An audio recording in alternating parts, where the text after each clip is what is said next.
உமது கற்பனைகளின் பாதையில் என்னை நடத்தும், நான் அதில் பிரியமாயிருக்கிறேன் அப்படின்னு சொல்லி எழுதப்பட்டிருக்கு.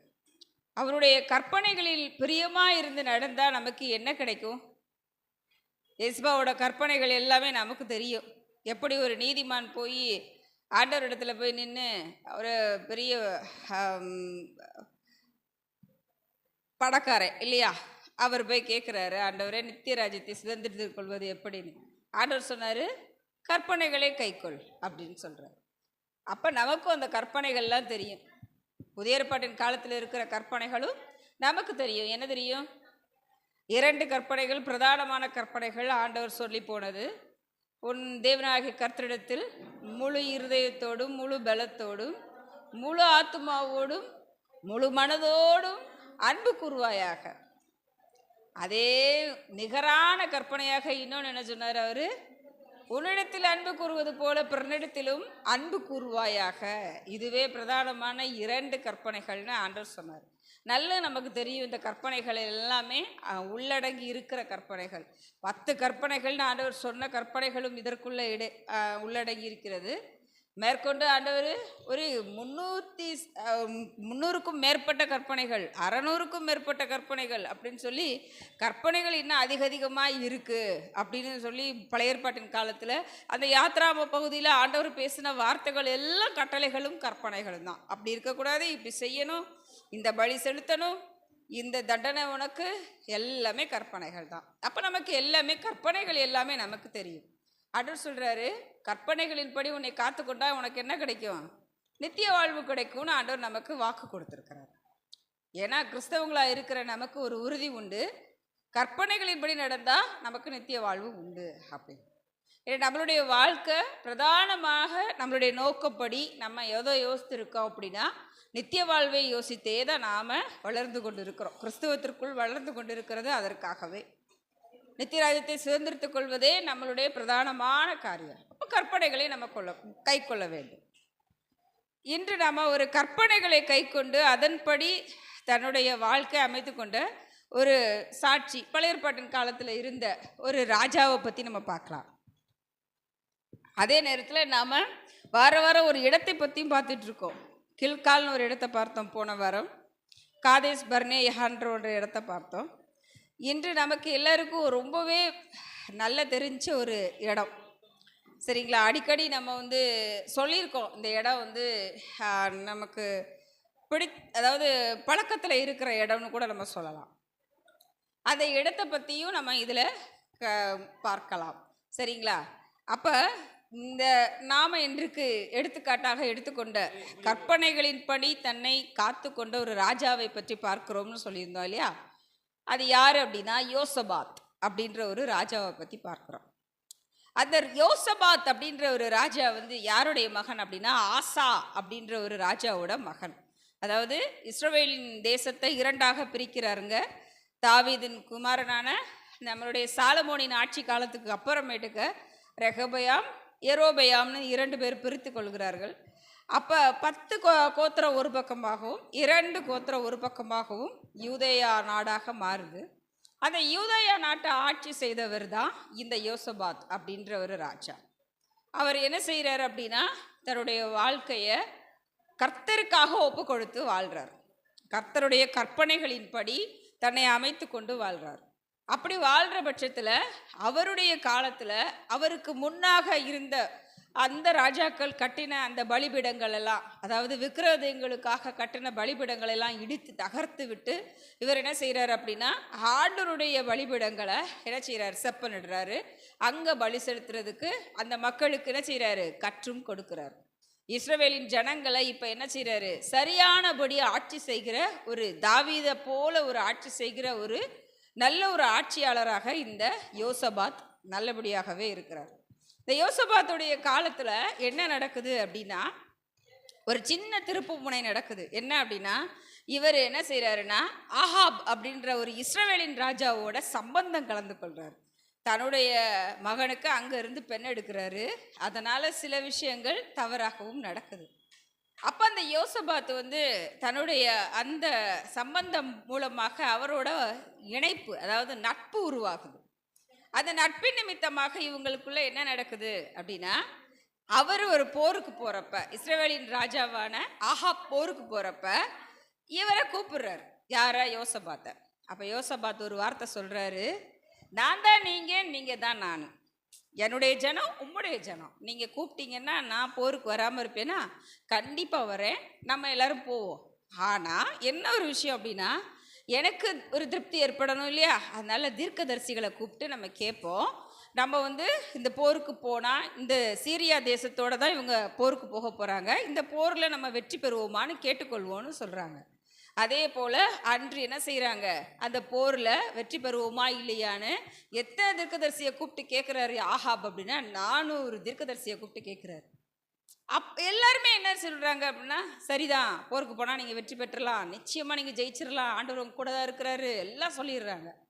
அப்போ இவருக்கு அதில் திருப்தி ஏற்படலை. யாருக்கு? அந்த யூதாவுடைய ராஜாவுக்கு. அவர் என்ன கேட்குறாரு அப்படின்னா, இன்னும் வேற யாரும் இல்லையா தீர்க்கதரிசி? ஒரு தீர்க்கதரிசி இருக்கிறாப்புல, ஆனால் அவர் எனக்கு எப்பயுமே என்ன செய்வார், ஆப்போசிட்டாகவே பேசுவார்.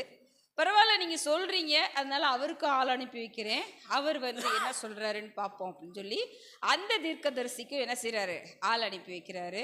அந்த தீர்க்கதரிசியும் இவரிடத்துல வர்றாரு. சேம் அதே வார்த்தையை அவரும் சொல்கிறார், நீங்கள் போங்க, சுதந்திரத்து கொள்ளலாம், ஒன்றும் பிரச்சனை இல்லை அப்படின்னு சொல்லி. அப்போ அங்கே என்ன நடக்குது அப்படின்னா, இந்த தீர்க்கதரிசிட்ட உண்மையை சொல்லப்பா, நீ எப்பவுமே எனக்கு ஆப்போசிட்டாக சொல்லுவ, எனக்கு தெரியுன்றது மனசில் வச்சுக்கிட்டு அந்த இஸ்ரவேலின் ராஜா கேட்குறாரு, உண்மையை சொல்லு, என்ன நடக்கும்? ஒன்றும் இல்லை, நீங்கள் போவீங்க, நீங்கள் போர் புரிவீங்க, நீங்கள் ஜெயிச்சிடலாம், ஒன்றும் பிரச்சனை இல்லை. ஆனால் இஸ்ரவேல் ஜனங்கள் வந்து ராஜா இல்லாமல் இருப்பாங்க அப்படின்றத ஒரு குறிப்பாகவே சொல்கிறார் அவர். சொன்னேனா நான், இவன் எப்பயுமே எனக்கு ஆப்போசிட்டாக தான் சொல்லுவான்னு சொன்னேன்ல, அதே போல் இந்த தீர்க்கதரிசி சொல்லிட்டார் பார்த்தீங்களா? சரி பரவாயில்ல, வாங்க நம்ம இதெல்லாம் யோசிக்க வேண்டாம், போருக்கு போவோன்னு சொல்லிட்டு போகிறப்ப இந்த ஆகாப் என்ன பண்ணுறாருன்னா, ஒரு கிரிட்டிக்கலான ஒரு மனசு உள்ளவர் தானே அவர், இசபேலின் கணவன். அவர் அந்த ஒரு கிரிட்டிக்கலில் என்ன செய்கிறார் அப்படின்னா, அந்த போரில் வந்து தன்னை ராஜாவாக நிறுத்தாமல் இஸ்ரவேலின் ராஜாவா இவர் தான் நிற்கணும், அவர் நிற்காம யூதாவோட ராஜா இருக்கிறாரு இல்லை யோசபாத்து, அவர் என்ன செஞ்சிருவாருன்னா ராஜா மாதிரி நிற்க வச்சிருவார். இப்போ அந்த ராஜா யார் அப்படின்னா, இஸ்ரவேலின் ராஜா அவர் தான் அப்படின்ற மாதிரி காண்பிச்சுக்குவார். ராஜா தானே முன்னாடி நடத்தி கொண்டு போகணும். இப்போ ஒரு போரில் ராஜாவை வெற்றி கண்டுட்டா, அவரை கொண்டுட்டா என்ன ஆயிடுச்சு, போரில் வெற்றி பெறணும்னு அர்த்தம். இப்போ எய்தாப்பில் வர்ற அந்த சீரிய தேசத்து மக்களுக்கு என்ன தெரியாது, யார் ராஜான்னு கண்டுபிடிக்க முடியல. ஆனால் பக்கத்தில் வந்து சண்டையிடுறப்ப இவர் வெறி கொண்டு கத்திட்டார். யார்? யோசபாத்து. ஆண்டவரே என்னை காப்பாத்துங்க அப்படின்னு எப்பயும் சொல்கிறது போல் அவர் சொல்லிட்டார். இப்போ என்ன நடந்துருச்சு, அவங்களுக்கு தெரிஞ்சிருச்சு இவர் இஸ்ரவேலின் ராஜா இல்லை அப்படின்னு சொல்லி. என்ன நடந்தது அப்படின்னா, இவரை விட்டுட்டாங்க அவங்க. யோசபாத்தை எதுவும் செய்யலை, கர்த்தர் காப்பாற்றினார். ஆனால் தெரியாமல் நடந்த ஒரு விபத்து போல நடந்த ஒரு அம்பு வந்து யார் மேலே பாஞ்சிருச்சு அப்படின்னா, ஆகாப் மேலேயே விழுந்துருச்சு. ஆகாப் இறந்து போயிடுறாரு. நடந்தது, இஸ்ரவேலின் ராஜா இல்லாமல் போனார். இந்த இடத்துல இருந்து அவங்க என்ன செய்கிறாங்க அப்படின்னா, இஸ்ரவேலின் ராஜாவாக இருந்த ஆகாப் இறந்து போயிடுறாரு. இனி யோசபாத்துக்கு அந்த கதை மட்டும்தான் நடந்துட்டு, சரிங்களா? இந்த யோசபாத்துடைய கதை எப்படி, இதுக்கு அடுத்து என்ன நடக்குது அப்படின்னா, ரொம்பவே ஒரு டர்னிங்கான ஒரு விஷயம் நடக்குது. என்ன அப்படின்னா, அவர் இந்த ராஜாவாக தன்னை நல்ல முழுமையாக ஆண்டவருக்குள்ளே ஒப்பு கொடுக்குறார். அவர் தேசத்துக்கு திரும்பி வந்த பிறகு இதெல்லாத்தையும் யோசித்து என்ன செய்கிறார் அப்படின்னா, தேசத்து மக்கள் எல்லாரையும் கூப்பிட்டு வச்சு என்ன சொல்கிறாரு, இங்கே பாருங்கப்பா, இனிமேல் யாரும் நம்மளை விட்டு விலகி போகக்கூடாது, நாமளாக இருக்கணும், அதாவது கர்த்தருக்கு பயந்து இருக்கணும் அப்படின்னு சொல்லி எல்லாவற்றையும் சொல்லி, இங்கே ஒரு சின்ன மாறுதலையை பார்க்குறோம். என்ன அப்படின்னா, மற்ற தீர்க்கதரிசிகளையும் ஆசாரியர்களையும் கூப்பிட்டு நீங்கள் போய் என்ன செய்யுங்க, ஆண்டவரை பற்றி சொல்லுங்கள், கர்த்தருடைய கற்பனைகளை பற்றி மக்களுக்கு உபதேசியுங்கள்னு சொல்லி அனுப்புகிறார். இந்த கற்பனைகள் எப்படி உபதேசிக்கப்படுது அப்படின்றது தான் அந்த இடத்துல ஒரு டர்னிங் பாயிண்ட்டாக அமையுது. கர்த்தர் இதை யோசபாத் மூலமாக செய்தார். யோசபாத் அப்படின்ற அந்த ராஜா மூலமாக நம்ம கற்றுக்கொள்வது என்ன அப்படின்னா, கற்பனைகளை அவர் கை கொண்டது நிமித்தமாக கர்த்தர் அவரை மாத்திரம் காப்பாற்றலை, அவரை காப்பாற்று நிமித்தமாக கர்த்தருடைய கற்பனையை மக்களுக்கும் கொண்டு செல்றதுக்கு அந்த யோசபாத்தை ஆண்டவரே பயன்படுத்தினார். இங்கே நம்ம வந்து ஒரு இடம் பார்க்கணும்னு சொன்னேன் இல்லையா, கில்காலை போல ஒரு இடத்துல நம்ம பார்க்கணும் அப்படின்னு சொல்லுவோம். அந்த இடம் என்ன அப்படின்னா, இவர் இப்போ வந்து போரில் ஜெயிச்சு வந்துடுறாருல, அதே போல் இன்னொரு போரும் நடக்குது. மோவாபியர் அம்மோனியரோட ஒரு போர் நடக்குது. அந்த போரில் இவர் என்ன செய்கிறாரு அப்படின்னா, தன்னுடைய மக்களை கூட்டிக்கிட்டு போகிறாரு. அங்கே போய் அவர் போர் புரிகிறப்ப என்ன நடக்குது அப்படின்னா, இவர் பயப்படுறாரு. அங்கே போய் போர் புரியறதுக்கு கர்த்தரிடத்துல கேட்குறாரு உத்தரவு. ஆண்டவர் சொன்ன உத்தரவின்படி அவங்க அங்கே போய் முன்னாடி நிறுத்துறது, அதாவது இஸ்ரவேல் முன்னாடி நிறுத்துறது, பாடகர்களை நிறுத்துறாரு, துதி செலுத்துறாங்க. என்ன நடக்குது அப்படின்னா, தங்களுக்குள்ளேயே போர் புரிந்து அவங்களுக்குள்ளேயே ஏதோ ஒரு பிரச்சனையை உருவாகி 2 பேருமே சண்டை போட்டுட்டு என்ன செஞ்சிடுறாங்க, தங்களுக்குள்ளேயே மடிந்து போகிறாங்க. எல்லாரும் அழிஞ்சு போயிடுறாங்க. போருக்கு வந்தவங்க, இவருக்கு எதிராக யோசபாத்துக்கு எதிராக போருக்கு வந்தவங்க தங்களுக்குள்ளேயே வெட்டுண்டு என்ன பண்ணிடுறாங்க, இறந்து போயிடுறாங்க. ஆண்டவர் சொன்னது போல் அவங்கள காப்பாற்றினாரு.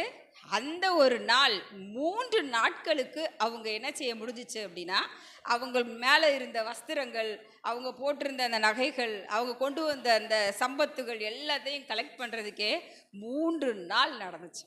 சரிங்களா? அந்த இடத்த தான் ஆண்டவர் என்ன சொல்றாரு அப்படின்னா, கர்த்தரை துதியுங்கள், கர்த்தர் கிருபை, அவர் கிருபை என்றும் உள்ளது அப்படின்னு நம்ம அடிக்கடி ஒரு வசனம் சொல்றோம் இல்லையா?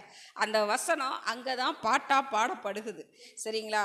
அந்த அந்த ஒரு இடத்த தான் ஆண்டவர் வந்து நமக்கு ஒரு பெரிய ஒரு திருப்பு முனையாக கொடுக்குறாரு. சரிங்களா? இது வந்து 2 நாளாகமத்தில் இருக்குது. சரிங்களா? 2 நாளாகம் 20, 21, இந்த 17ஆம் அதிகாரத்திலிருந்தே யோசபாத்துடைய கதை ஆரம்பிக்கும். சரிங்களா? 20, 21 இப்போ நம்ம பார்த்த அந்த விஷயங்கள் இருக்கும். இப்போ அந்த இடம் எதுன்னு உங்களால் கணிக்க முடியுதா? நிறைய நம்ம வேதத்தை வாசித்திருக்கோம் இல்லையா? அவர் அந்த 3 நாள் எல்லாத்தையும் எடுத்து சேகரித்து வச்சு ஆண்டவருக்கு துதி செலுத்துறாரு இல்லையா? அந்த இடத்துக்கு தான் பேர் வந்து ஹைலைட்டான ஒரு பேர் என்னன்னா பெரேக்கா. பெராக்கான்னு சொல்லிட்டு அடிக்கடி நம்ம கேள்விப்பட்டிருக்கோம் இல்லையா? அந்த இடம் தான் அந்த இடம் பெராக்கா. பெராக்காவில் கூடுவோம் கர்த்தரை துதிப்போம்னு சொல்லி நம்ம பாட்டு கூட அதை வச்சு பாடின பாட்டு தான். சரிங்களா? ஸோ யோசபாத்தின் கதையும் பார்த்தோம், பெராக்கா அப்படின்ற ஒரு இடத்துடைய சங்கதிகளையும் பார்த்தோம். கர்த்தருக்கு ஸ்தோத்திரம்.